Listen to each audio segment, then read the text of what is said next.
Selamat mendengarkan podcast ini. Shalom, Bapak, Ibu, dan saudara-saudara yang dikasihi Tuhan. Kebenaran saat ini berjudul Jangan Merasa Betah. Seperti apa yang dikatakan oleh Tuhan kita Yesus Kristus di dalam Yohanes pasal 17 ayat 16, bahwa kamu bukan berasal dari dunia ini. Karenanya kita tidak boleh merasa betah di dunia. Saya kira kita semua orang-orang yang pernah betah di dunia. Mungkin sebagian kita juga masih betah di dunia. Kita harus tidak merasa betah hidup di bumi ini karena kita bukan dari dunia ini. Untuk bisa merenungkan, menghayati, dan benar-benar menerima hal ini, sehingga kebenaran ini mencengkeram jiwa kita yang harus memaksa diri. Kita harus perintahkan seluruh syaraf-syaraf kita untuk menghayati bahwa kita bukan berasal dari dunia ini. Inilah yang membuat kita akan lebih bisa meninggalkan hal-hal yang tidak patut. Lebih bisa hidup suci.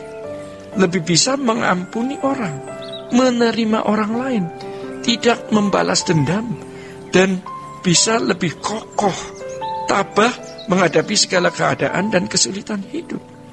Tetapi terutama kita bisa lebih benar-benar berkemas pulang ke surga.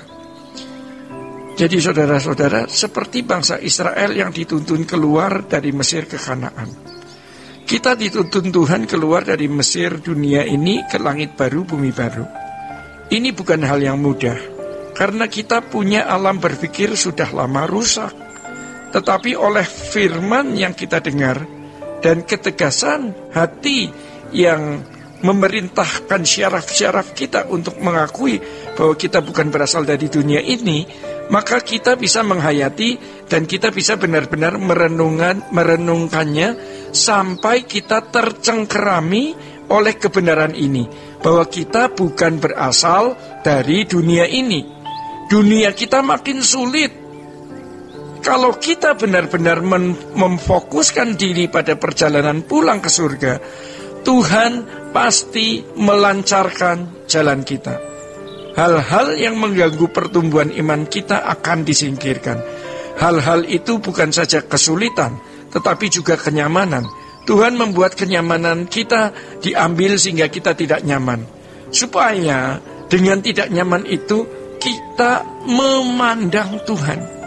Saudara-saudara, sebagian besar kita mengalaminya, di mana ketika kita punya komitmen untuk berkemas-kemas pulang, Allah membuka jalan untuk benar-benar tidak ada hambatan.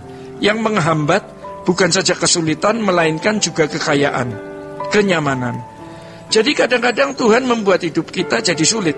Itu bukan karena Tuhan mau mempersulit kita, tetapi Tuhan tahu bahwa dengan kesulitan itu kita dibuatnya untuk lebih fokus ke langit baru, bumi baru.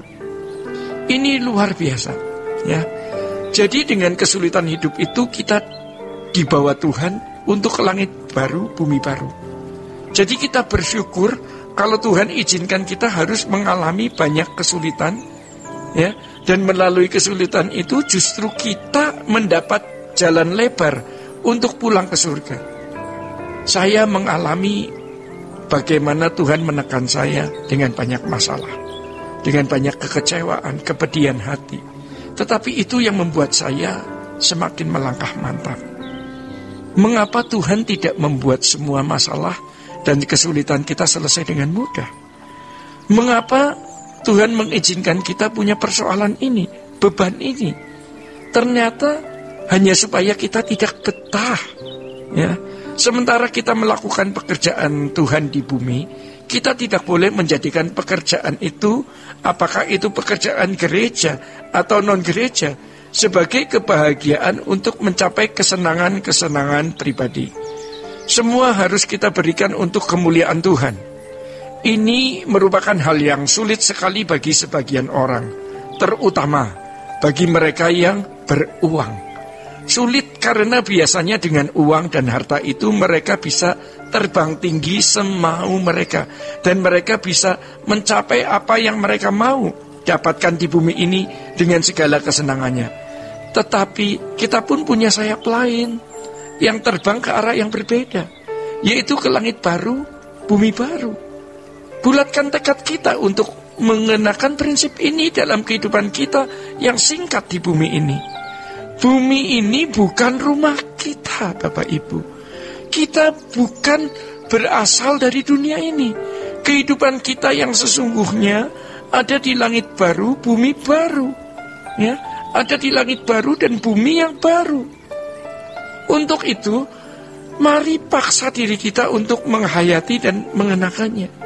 Jangan sampai kita menunda hingga akhirnya terlambat dan menyesal. Mumpung masih ada denyut nadi, detak jantung, mari kita berubah. Tuhan Yesus memberkati. Sola Gracia.